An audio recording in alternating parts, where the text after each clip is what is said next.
പ്രിയ വിദ്യാർത്ഥി സുഹൃത്തുക്കളെ, എല്ലാവർക്കും എൻട്രിയിലേക്ക് സ്വാഗതം. ഞാൻ രാജേഷ് സാർ. നമ്മുടെ ലോക ചരിത്രത്തില് രണ്ടാം ലോക മഹായുദ്ധമാണ് കഴിഞ്ഞ ക്ലാസ്സോട് പഠിച്ചു തുടങ്ങിയത്. രണ്ടാം ലോക മഹായുദ്ധത്തിന്റെ കാരണങ്ങൾ പഠിച്ചു. ഫാസിസവും നാസിസവുമാണ്. രണ്ടാം ലോക മഹായുദ്ധത്തിന്റെ മുന്നൊരുക്കമായി കണക്കാക്കുന്നത് സ്പെയിനിലെ ആഭ്യന്തര യുദ്ധമാണ്. ലോക ചരിത്രത്തിലെ ഏറ്റവും ഹീനമായ ചതി എന്നറിയപ്പെടുന്നത് മ്യൂണിക് ഉടമ്പടിയാണ്.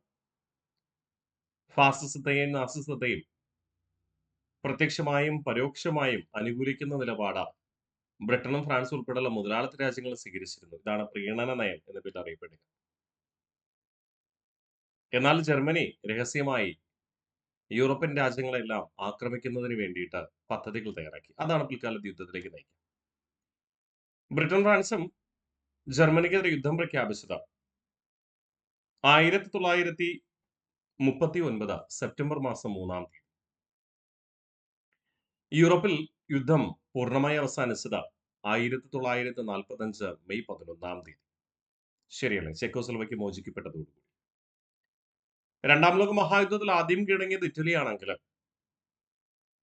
പോരാട്ടം തുടർന്ന ജപ്പാൻ യൂറോപ്പിൽ യുദ്ധം അവസാനിച്ചപ്പോഴും കീഴടങ്ങാൻ തയ്യാറായില്ല. അതുകൊണ്ട് യൂറോപ്പിൽ 1945 മെയ് 11-ന് രണ്ടാം ലോക മഹായുദ്ധം അവസാനിച്ചെന്ന് പറയും. എന്നാൽ ഏഷ്യ വൻകരയിൽ യുദ്ധം തുടരുക തന്നെയാണ്. തുടർന്ന് ജപ്പാൻ എങ്ങനെയാണ് പരാജയപ്പെട്ടത് എന്ന് നമുക്ക് നോക്കാം. എപ്പോഴാണ് പരാജയം സമ്മതിച്ചതെന്ന് നോക്കാം. കാരണം കഴിഞ്ഞ ക്ലാസ്സിൽ പരാജയപ്പെട്ടു എന്ന് നമ്മൾ പറഞ്ഞു. അവസാനം പരാജയം സമ്മതിച്ചത് ജപ്പാനാണ് അല്ലെ? അച്ചുതണ്ട് സഖ്യമായ ജർമ്മനി, ഇറ്റലി, ജപ്പാൻ എന്നിവയില് ജപ്പാന്റെ ആക്രമണമാണ് അമേരിക്ക രണ്ടാം ലോക മഹായുദ്ധത്തിലേക്ക് കടന്നു വരാൻ ഇടയാക്കിയത്. അതുകൊണ്ട് തന്നെ അമേരിക്കയ്ക്ക് ഏറ്റവും കൂടുതൽ ദേഷ്യമുള്ളത്, വൈരാഗ്യമുള്ളത്, എതിർപ്പുള്ളത്, ശത്രുവായി കണക്കാക്കിയത് ജപ്പാനെയായിരുന്നു. ജപ്പാൻ യുദ്ധത്തിൽ കീഴടങ്ങാൻ സമ്മതിക്കാത്തതിനെ തുടർന്ന്, പരാജയം സമ്മതിക്കാത്തതിനെ തുടർന്ന് റഷ്യ കരയിലൂടെ ജപ്പാനിലെത്തി ജപ്പാനെ പരാജയപ്പെടുത്താൻ വേണ്ടി സൈനിക നീക്കം ആരംഭിച്ചു. അപ്പൊ കരയിലൂടെ റഷ്യൻ സേന ജപ്പാനിലേക്ക് പോവുകയാണ് ജപ്പാനെ പരാജയപ്പെടുത്താൻ. പക്ഷെ ജപ്പാനോട് വൈരാഗ്യമുണ്ടായിരുന്ന അമേരിക്ക ആകാശ യുദ്ധത്തിലൂടെ അണുബോംബ് വർഷിക്കുകയും ജപ്പാനെ പരാജയപ്പെടുത്തുകയും ചെയ്തു. അതാണ് നമ്മൾ നോക്കാം. 1945 ഓഗസ്റ്റ് മാസം 6-ാം തീയതി ജപ്പാനിലെ നഗരമായ ഹിരോഷിമയിൽ അമേരിക്ക അണുബോംബ് വർഷിച്ചു.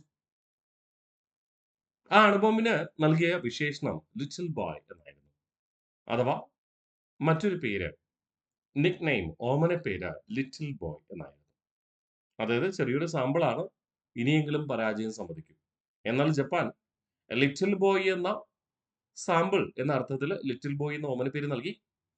ഹിരോഷിമയില് ലിറ്റിൽ ബോയ് എന്നാണ് ബോംബ് വർഷിച്ചു 1945 ഓഗസ്റ്റ് 6-ന്. പക്ഷേ ജപ്പാൻ പരാജയം സമ്മതിച്ചില്ല. തുടർന്ന് അതിശക്തമായി തിരിച്ചടിക്കണം എന്ന ലക്ഷ്യത്തോടു കൂടി 1945 ഓഗസ്റ്റ് 9-ാം തീയതി അമേരിക്ക നാഗാസാക്കിയില് മറ്റൊരു അണുബോംബ് വർഷിച്ചു. അതിന്റെ പേരാണ് ഫാറ്റ്മാൻ. അതിന്റെ നിക്നെയിം എന്തായിരുന്നു? ഫാറ്റ്മാൻ എന്നായിരുന്നു ഓമന പേര്. ഒന്നുകൂടെ നമുക്ക് റിവിഷൻ ചെയ്താലോ? അപ്പോ on 6th August 1945 an atomic bomb was dropped on Hiroshima, nicknamed Little Boy.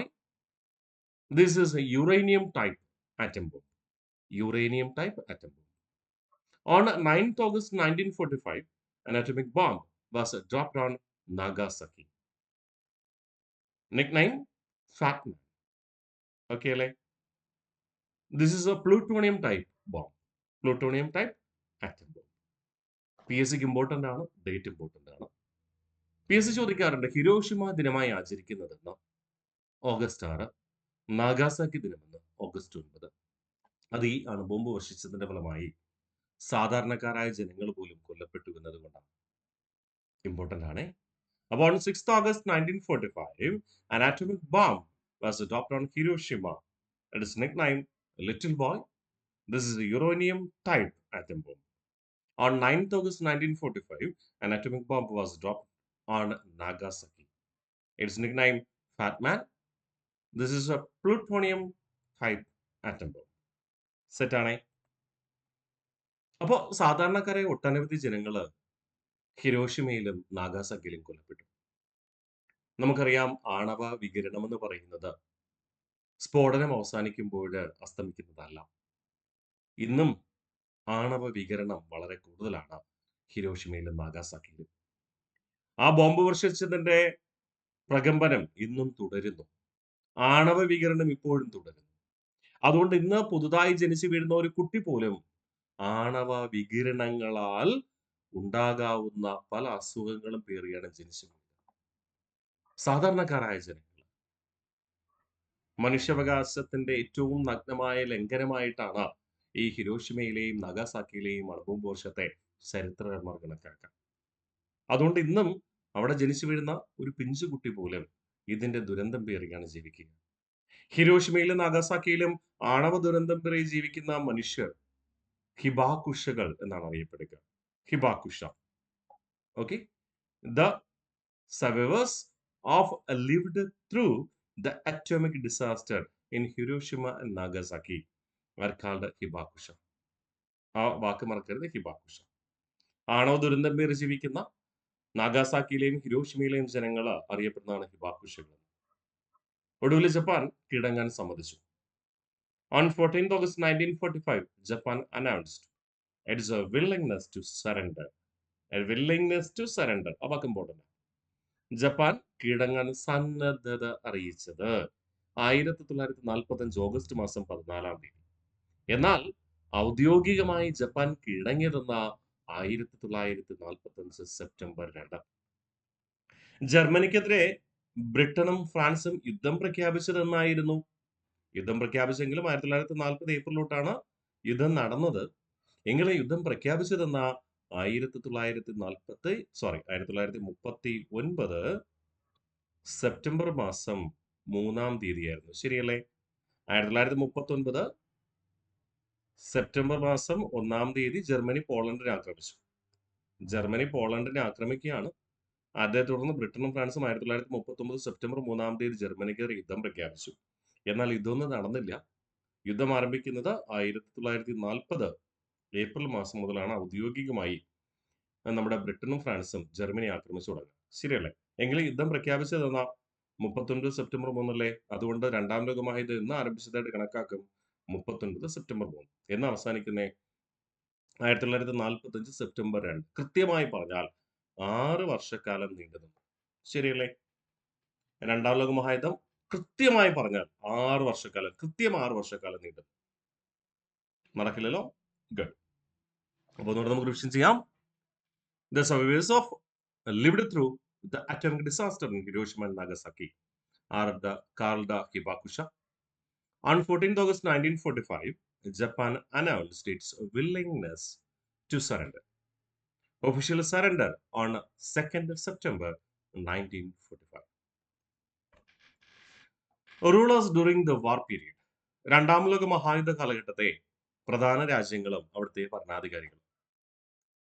President of United States രണ്ടാം ലോക മഹായുദ്ധം ആരംഭിക്കുമ്പോൾ ഫ്രാങ്ക്ലിൻ ഡി റൂസ്വെൽറ്റ് ആയിരുന്നു. ജപ്പാന്റെ മേല് അണുബോംബ് വർഷിക്കുന്നത്, ഹിരോഷിമയിലും നാഗാസാക്കിയിലും അണുബോംബ് വർഷിക്കുന്നത് രണ്ടാം ലോക മഹായുദ്ധം അവസാനിക്കുമ്പോൾ അമേരിക്കൻ പ്രസിഡന്റ് ആയിരുന്ന ഹാരിയസ് ട്രൂമാന്റെ കാലഘട്ടത്തിൽ. അത് മനസ്സിലുണ്ടാവണം കേട്ടോ. ഹിരോഷിമയിലും നാഗാസാക്കിയിലും അണുബോംബ് വർഷിക്കാൻ ഉത്തരവിട്ട അമേരിക്കൻ പ്രസിഡന്റ് ഹാരിയസ് ട്രൂമാൻ. രണ്ടാം ലോക മഹായുദ്ധം ആരംഭിക്കുമ്പോൾ ഫ്രാങ്ക്ലിൻ ഡി റൂസ്വെൽറ്റും രണ്ടാം ലോക മഹായുദ്ധം അവസാനിക്കുമ്പോൾ ഹാരിയസ് ട്രൂമാനുമായിരുന്നു American president. Leader of the Soviet Union Joseph Stalin, prime minister of the United Kingdom Winston Churchill, prime minister of Japan Hideki Tojo. Hideki Tojo. നമ്മൾ Tojo എന്നാണ് നമ്മൾ സാധാരണ PSC ആൻസർ ആയിട്ട് തരാറ്.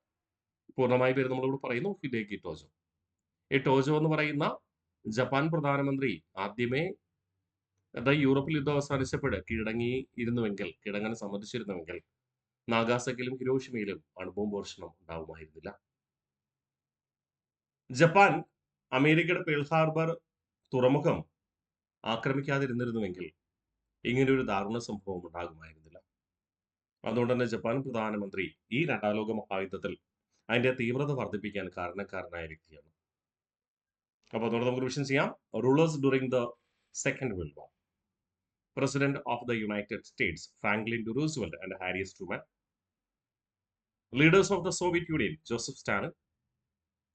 Prime Minister of the United Kingdom, Winston Churchill. Prime Minister of Japan, Hideki Tojo. The wall that separated West Germany and East Germany after the Second World War, Berlin Wall, named as Berlin. Built in 1961, agreement that led to Germany's division, Yalta Conference or Yalta Treaty. നമ്മൾ Yalta conference പറഞ്ഞിരുന്നു 1945 ഫെബ്രുവരി 4 മുതൽ 11 വരെ Yalta conference നടന്നു. ഈ Yalta conference ആണ് വീണ്ടും Germany വംശീയ ഏകീകരണം നടത്തുന്നത് തടയണമെന്ന് തീരുമാനിച്ചത്. അതിന്റെ ഭാഗമായി ജർമ്മനിയെ രണ്ടായി വിഭജിച്ചുകൊണ്ട് ബെർലിൻ മതിൽ പണികഴിപ്പിക്കുന്നത് 1961 എന്നാൽ ഈ ബെർലിൻ മതിൽ പിന്നീട് പൊളിച്ചു നീക്കി കേട്ടോ. Berlin wall was demolished in 1989. Demolished in 1989. അതും മറക്കരുത്. But the wall that is separated West Germany and East Germany after the Second World War, Berlin Wall, built in 1961. Agreement that led to Germany's division, Yalta Conference. The Berlin Wall was demolished in 1989. 1989. Second World War, Heritage City, Wilmington in USA. രണ്ടാം ലോക മഹായുദ്ധത്തിന്റെ പൈതൃക നഗരമായി കണക്കാക്കുന്നത് അമേരിക്കയിലെ Wilmington ആണ്. രണ്ടാം ലോക മഹായുദ്ധത്തിന്റെ പൈതൃക നഗരമായി കണക്കാക്കുന്ന second world war heritage city Wilmington in USA. മറക്കില്ലല്ലോ, ഇമ്പോർട്ടന്റ് ആണ്. രണ്ടാം ലോക മഹായുദ്ധത്തിന്റെ പൈതൃക നഗരമായി കണക്കാക്കുന്നത് അമേരിക്കയിലെ വിൽമിംഗ്ടൺ ആണ്. ഓക്കെ, അപ്പൊ രണ്ടാം ലോക മഹായുദ്ധം നമ്മളിവിടെ അവസാനിച്ചത് പറഞ്ഞു. ഇനി രണ്ടാം ലോക മഹായുദ്ധത്തില് നാസിസവും ഫാസിസവുമാണ് ലോകമഹായുദ്ധത്തിലേക്ക് നയിച്ചത്. രണ്ടാം ലോക മഹായുദ്ധത്തിലേക്ക് നയിക്കുന്ന പ്രധാനമായിട്ടും നാസിസവും ഫാസിസവുമാണ്. അതിനേക്ക് വിമർശിച്ചുകൊണ്ട് പിൽക്കാലത്ത് കുറേയധികം സിനിമകളൊക്കെ പുറത്തിറങ്ങി, നോവൽ രചിക്കപ്പെട്ടു. അതിൽ ഏറ്റവും പ്രധാനപ്പെട്ട ചില കാര്യങ്ങൾ നമ്മളിവിടെ പരിശോധിക്കാം.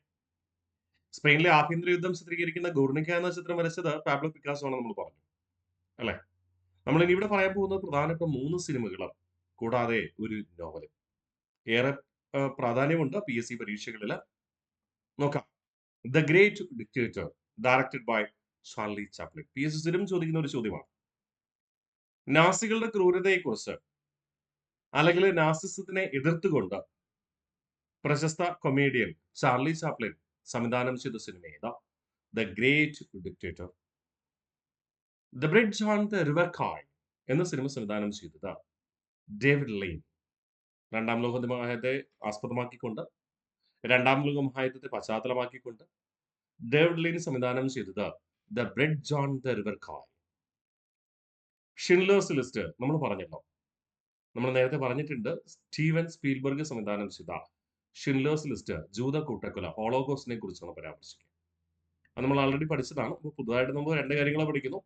ദ ഗ്രേറ്റ് ഡിക്റ്റേറ്റർ എന്ന ചലച്ചിത്രം സംവിധാനം ചെയ്ത Charlie Chaplin, the bridge on the river Kwai എന്ന സിനിമ സംവിധാനം ചെയ്ത ഡേവിഡ് ലെയ്ൻ. ഇനി ചാർലി ചാപ്ലിനും ഹിറ്റ്ലറിനെ വിമർശിച്ചുകൊണ്ടാണ് അദ്ദേഹം ഈ സിനിമ സംവിധാനം ചെയ്തിട്ടുള്ളത്.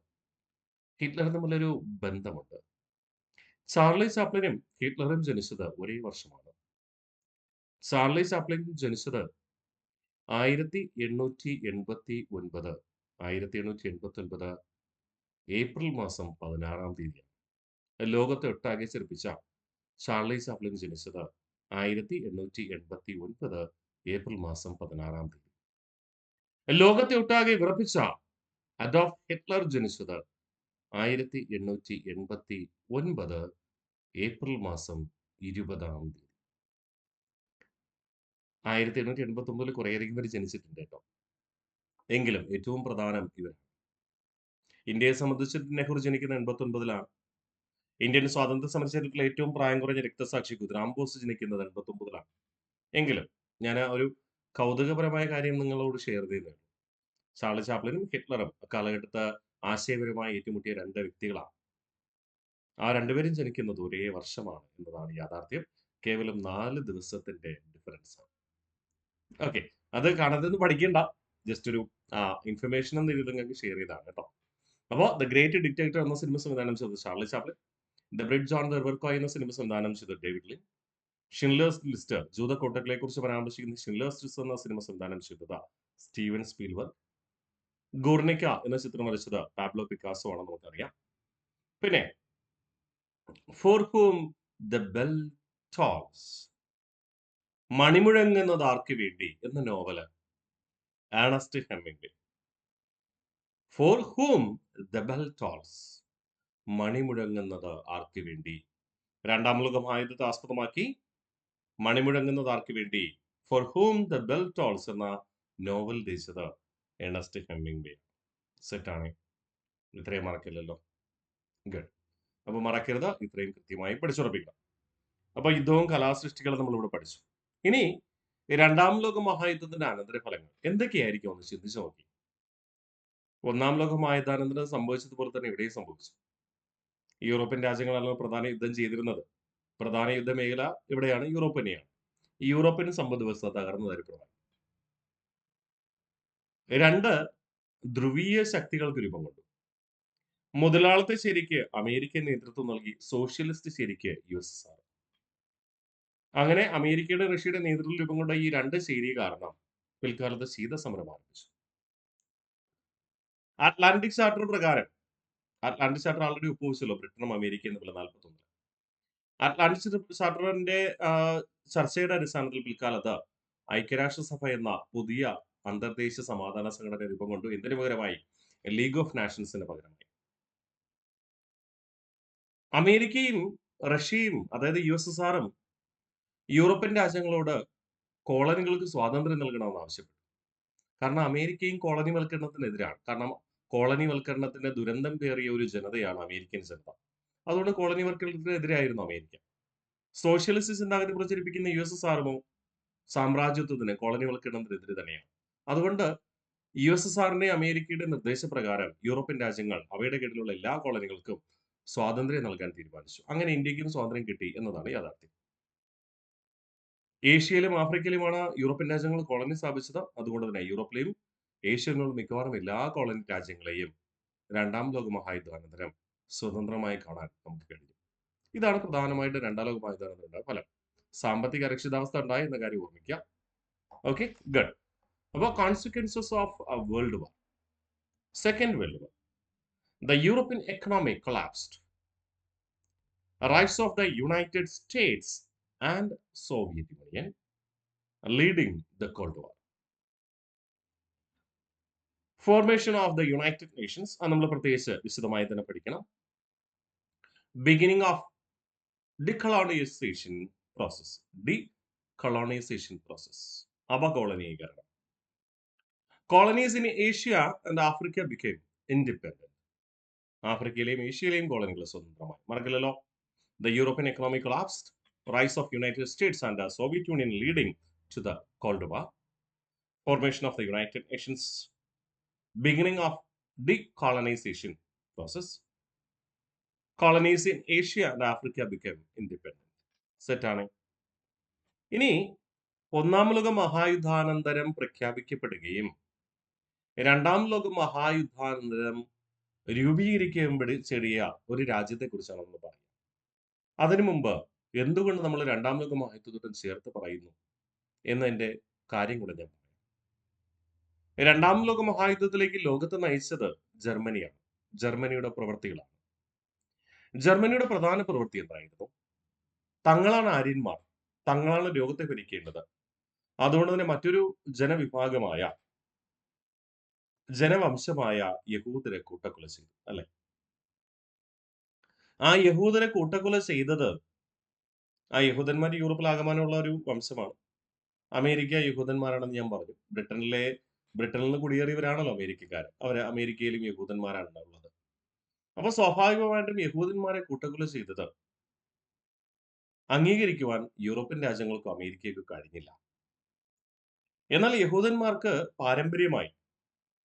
പാരമ്പര്യമായി നമ്മുടെ ചരിത്രം പരിശോധിച്ചാൽ ഏറ്റവും ആദ്യം യഹൂദന്മാർ താമസിച്ചിരുന്നത് ജെറുസലേമിലാണ്. ജെറുസലേം ഉൾപ്പെടുന്ന ഇസ്രയേലിലാണ് യഹൂദന്മാർ താമസിച്ചിരുന്നത്. യഹൂദ സംസ്കാരം അങ്ങനെയാണ്. ഈ യഹൂദ സംസ്കാരത്തെ, യഹൂദന്മാരെ ഇസ്രയേൽ ഭൂപ്രദേശത്ത് നാട്ടി ഓടിച്ചത് ഒട്ടോമൻ തുർക്കികളായിരുന്നു. ഒട്ടോമൻ തുർക്കികൾ ഇസ്രയേലിൽ താമസിച്ചിരുന്ന യഹൂദന്മാരെ ആട്ടിയോടിക്കുകയും അവിടെ പേർഷ്യൻ വംശം സ്ഥാപിക്കുകയും ചെയ്തു. പേർഷ്യൻ വംശം അഥവാ അറബ് രാഷ്ട്രം സ്ഥാപിക്കുകയും ചെയ്തു. പേർഷ്യൻ വംശം സ്ഥാപിച്ചു. അതാണ് അർത്ഥം. അപ്പൊ ഏറ്റവും ആദ്യം ഇസ്രയേൽ എന്ന് പറയുന്ന ഭൂപ്രദേശത്ത് ആരാണ് ഉണ്ടായിരുന്നത്? യഹൂദന്മാരാണ്. തുർക്കിയുടെ ആക്രമണം കാരണം ആ ഭൂപ്രദേശത്ത് കൂടുതലായി ആരെത്തിച്ചേർന്നു?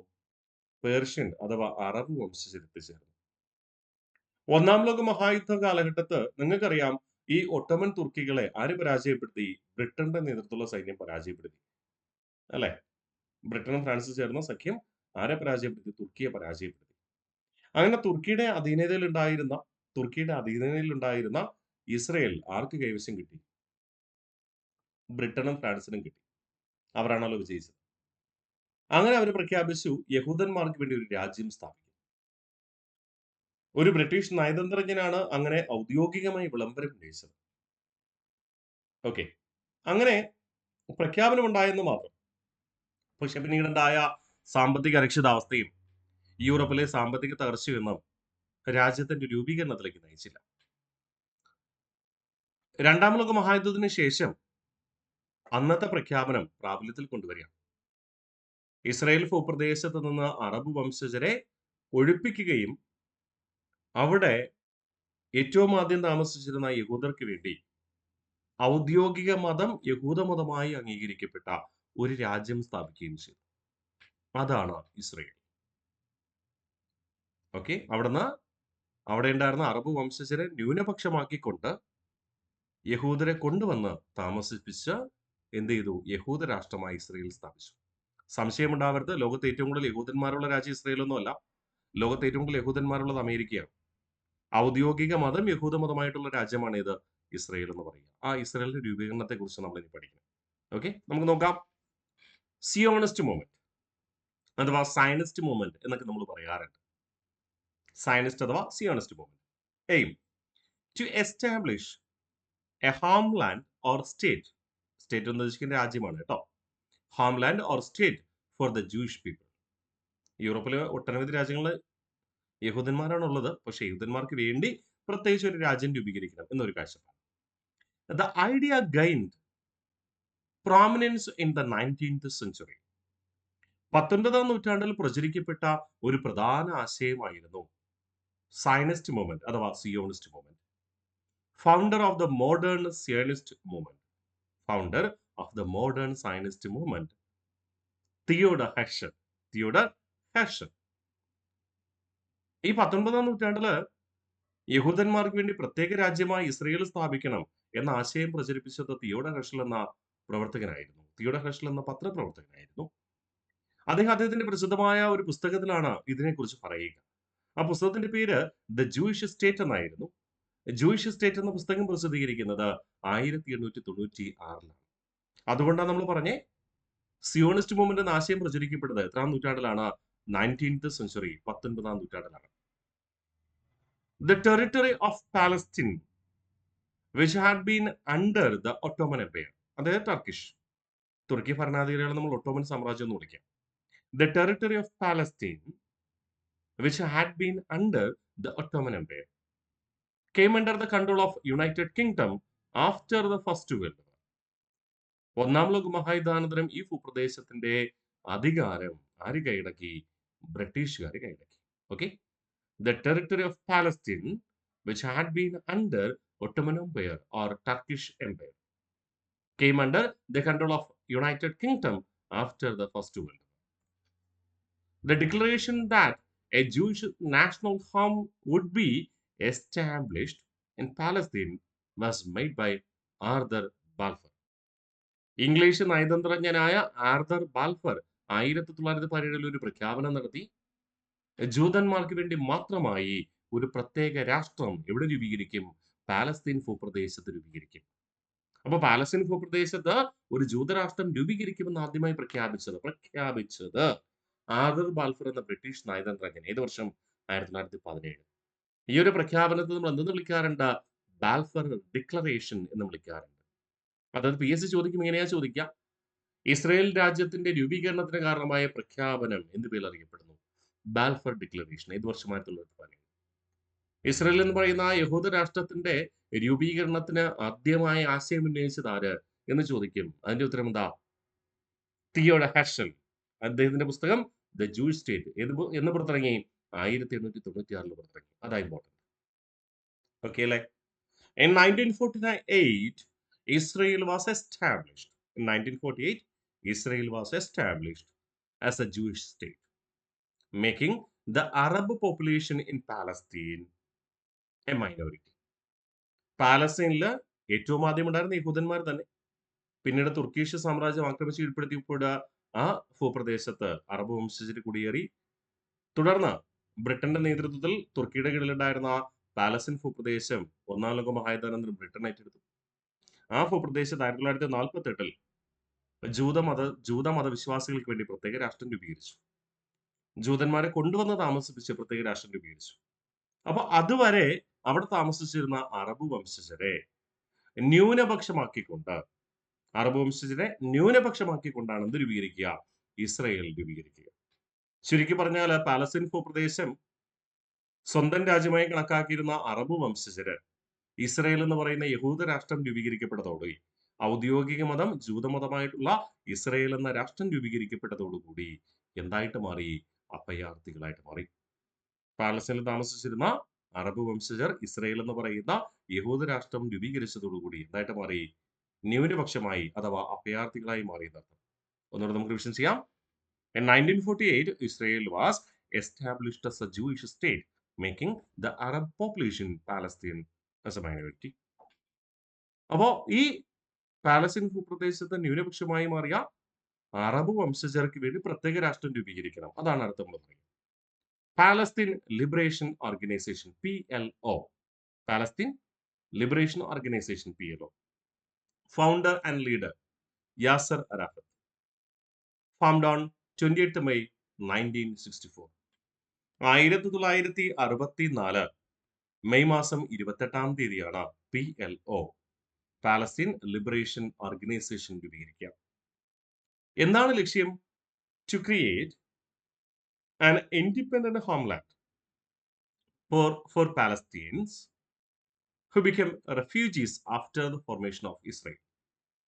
ഇസ്രായേലിന്റെ രൂപീകരണത്തോടുകൂടി, ഇസ്രായേൽ എന്ന് പറയുന്ന യഹൂദ രാഷ്ട്രത്തിന്റെ രൂപീകരണത്തോടുകൂടി പാലസ്തീൻ ഭൂപ്രദേശത്ത് അഭയാർത്ഥികളെ മാറിയ അറബ് വംശജർക്ക് വേണ്ടി പ്രത്യേക രാഷ്ട്രം രൂപീകരിക്കണം എന്നതായിരുന്നു എന്തിന്റെ ലക്ഷ്യം?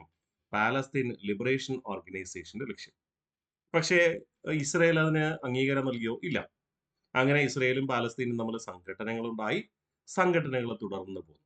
ഒടുവില് 1991 ഒരു സമ്മേളനം വിളിച്ചുകൂട്ടി ഐക്യരാഷ്ട്രസഭയുടെ ഇടപെടലോടുകൂടി. Madrid conference of 1991 marked the beginning of peace talks with Israel. ഇസ്രായേലുമായി സമാധാന ചർച്ചകൾക്ക് തുടക്കം കുറിക്കപ്പെട്ടത് 1991 മാഡ്രിഡ് സമ്മേളനത്തോടു കൂടിയാണ്. മാഡ്രിഡ് ഉച്ചകോടിയുടെ അടിസ്ഥാനത്തിൽ. അപ്പൊ 1991 മാഡ്രിഡ് ഉച്ചകോടിയിലാണ് ഇസ്രായേലുമായി സമാധാന ചർച്ചകൾക്ക് PLO തുടക്കം കുറിക്കുക, പാലസ്തീൻ ലിബറേഷൻ ഓർഗനൈസേഷൻ. അതുവരെ ഇവർ സംഘടനത്തിലൊക്കെ ആയിരുന്നു, പലപ്പോഴും യുദ്ധസമാനമായി മാറി. ഒടുവില് 91 സമാധാന ചർച്ചകൾക്ക് തുടക്കം കുറിച്ചു. 2 വർഷത്തിന് ശേഷം 1993 ഇന്നത്തെ നോർവേ രാജ്യത്തെ ഓസ്ലോ എന്ന സ്ഥലത്ത് വെച്ച് ഒരു ഉടമ്പടി ഒപ്പുവെച്ചു. Oslo accords, Norway in 1993 lead to recognition of Palestine self-governance and step toward Palestine statehood. അവിടെ 1993 നോർവേയിലെ ഓസ്ലോയിൽ വെച്ച് ഒപ്പുവെച്ച ഉടമ്പടി പ്രകാരം പാലസ്തീനെ ഒരു സ്വയംഭരണ ഭൂപ്രദേശമായി ഇസ്രായേൽ അംഗീകരിച്ചു. സ്വയം ഭരണ ഭൂപ്രദേശമായി ഇസ്രായേൽ അംഗീകരിച്ചു. തുടർന്ന് ഒരു സ്വതന്ത്ര രാജ്യമായി രൂപീകരിക്കാനുള്ള നടപടികൾക്ക് തുടക്കം കുറിക്കുകയും ചെയ്തു. പക്ഷേ ഇപ്പോഴും ഇവർ തമ്മിലുള്ള സംഘടനകൾ അവസാനിച്ചിട്ടില്ല. അതുകൊണ്ട് പാലസ്തീൻ ഇപ്പോഴും ഒരു പൂർണ്ണ രാഷ്ട്രമല്ല താനും. ഐക്യരാഷ്ട്രസഭയിലും പൂർണ്ണ രാഷ്ട്രമല്ല പാലസ്തീൻ. പാലസ്തീൻ ഐക്യരാഷ്ട്രസഭയിലെ ഒരു നിരീക്ഷക രാഷ്ട്രമാണ്. നിരീക്ഷക പദവിയുള്ള രാഷ്ട്രമാണ് പാലസ്തീൻ എന്ന് പറയാം. ഇപ്പോഴും ഒരു സ്വതന്ത്ര പൂർണ്ണ രാഷ്ട്രമല്ല. സ്വയംഭരണമൊക്കെ ഉണ്ട്. പക്ഷെ ഒരു സ്വതന്ത്ര രാഷ്ട്രമായിട്ട് ഇതുവരെ പ്രഖ്യാപിച്ചിട്ടില്ല. ഓക്കെ അല്ലേ? അപ്പോൾ ഇമ്പോർട്ടന്റ് ആണ്. Palestine liberation organisation PLO. Founder and leader Yasser Arafat. Formed on 28th May 1964. The main aim to create an independent homeland for Palestinians who become refugees after the formation of Israel. Madrid Conference of 1991 marked the beginning of the peace talks with Israel. Oslo Accords, Norway in 1993, led to recognition of Palestine self-governance and a step toward Palestine statehood. പക്ഷേ ഇതുവരെ പാലസ്തീനെ സ്വതന്ത്ര രാജ്യമായിട്ട് ഒരു പൂർണ്ണ രാജ്യമായിട്ട് അംഗീകരിച്ചിട്ടില്ല. Even ഐക്യരാഷ്ട്രസഭ ഉൾപ്പെടെ. ഐക്യരാഷ്ട്രസഭയില് 193 അംഗരാജ്യങ്ങളും നിരീക്ഷക പദവിയുള്ള പാലസ്തീനും ആണ് കാണപ്പെടുക. നിങ്ങൾക്കറിയാം.